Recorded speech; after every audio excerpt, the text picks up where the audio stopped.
Hello everyone, welcome back. Next series is of data structure. Introduction to the basic data structure challenges.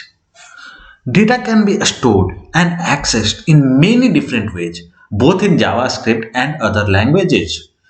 This section will teach you how to manipulate arrays as well as access and copy the information within them.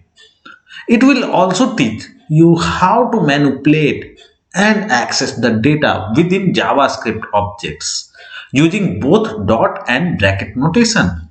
When you are done with this section, you should understand the basic properties and differences between arrays and objects, as well as how to choose which to use for given purpose.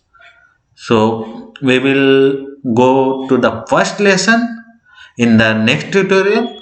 Till then, thank you for watching and bye bye.